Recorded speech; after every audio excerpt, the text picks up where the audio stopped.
The Emirates Stadium was still buzzing. Arsenal had just knocked out Real Madrid in the second leg of the Champions League. It was one of those nights that felt heavier than it looked on paper. But then something strange happened. As the final whistle echoed and Arsenal fans roared in celebration, they started chanting a name. Not Saka, not Arteta, not even Henry. Cristiano Ronaldo. And it wasn't mockery. It wasn't banter. It felt reverent, like they were acknowledging the ghost in the building, a player who had not played for either team that night, but whose shadow was somehow larger than both clubs. That chant, it said something. It said even when you are not here, you will still matter. There is something I've been meaning to get off my chest. I believe Cristiano Ronaldo is the greatest footballer of all time. Now, I know saying that out loud in 2025 probably puts me in the minority. The lines have already been drawn. FIFA picked their golden boy. The media framed the story. And casual fans, they already closed the books. But I haven't. Because for me, this isn't just about stats or silverware. It's about something personal. Part of the reason I even started this channel was because I've always found it hard to explain my perspective, why I think the way I do, why I act the way I act. And it's not that I expect everyone to agree. I just want a space where I could speak plainly so people could understand where I'm coming from. And this debate is one of those things that says a lot about how we all see the world. When people talk about Ronaldo versus Messi, they are talking about two different ways of believing. Messi represents the magical, the unexplainable, the impossible that just happened. And even though Messi himself once said, "It took me 11 years and 114 days to become an overnight success," he still represents the Mount Everest of football. You don't ask how the mountain got there, you just stare in awe and wonder.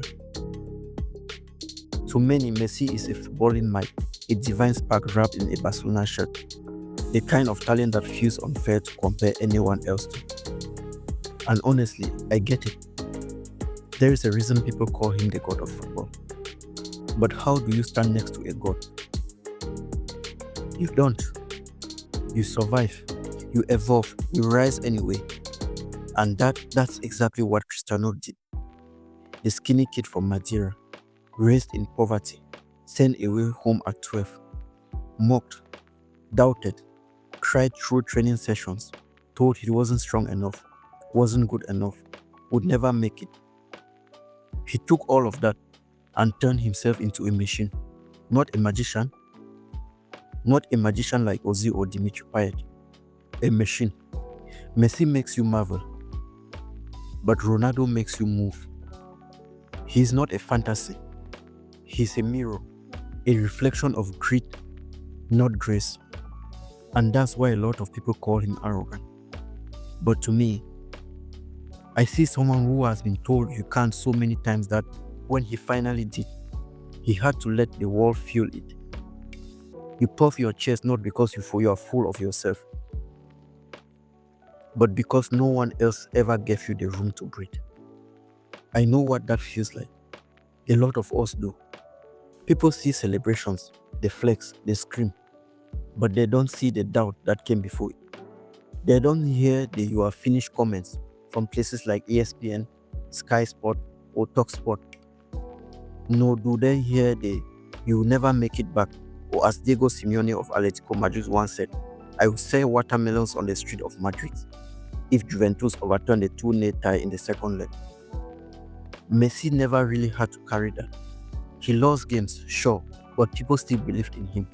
Even his PSG years are mostly forgiven. No one says, "See, I told you Messi was finished."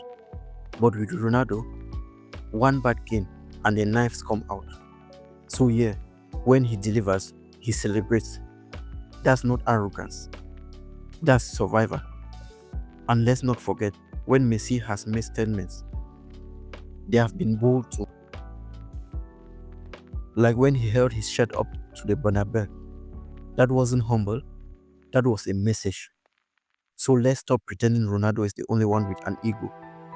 He's just the one who ever had to earn his ego.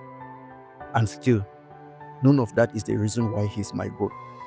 See, Ronaldo represents something bigger than football. He represents possibility. Let's be honest, if you are picking the most naturally gifted player ever, it probably won't be Ronaldo. It might be Messi, Maradona, or Ronaldinho, maybe even Neymar. But if you are picking the one who represents what's possible, the one who built everything from nothing, there's only one answer, and that's Ronaldo. Because no one gave him the crown, he built the damn thing himself. Now let's talk about longevity. Most players fade after a season or two. Hazard, gone. Kaká, injuries. Ronaldinho, magic, then burn out.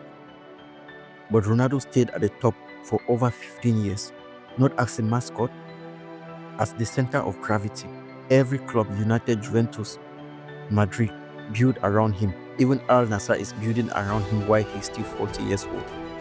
And he has delivered over and over again. In the hardest games, under the brightest lights, with the most pressure. Consistency isn't sexy, but it's terrifyingly rare. And then there's Portugal. Before Ronaldo, Portugal was a footnote in the footballing world. Talented, but never taken seriously. Now, they are a global powerhouse. That's not a coincidence. That's legacy. Ronaldo gave Portugal its first ever major trophy. Not with luck, not with hype, with sweat and with presence. And now we have Joao Felix, Rafael Leo, Vitinha, Nuno Mendes and all the like. A new generation, raised in the shadow of belief. Belief created by a legend. And even now, at nearly 40, he still plays like it matters. People laughed when he went to Saudi, but look what happened after. Neymar followed, Benzema, Kante, Mahrez. It's a long list. Suddenly, Saudi football meant something. As always, Ronaldo didn't follow the wave. He was the wave. You want to talk World Cup? Yeah, sure, Messi won it. And he earned it. But Ronaldo gave Portugal something they never had before. The Euros.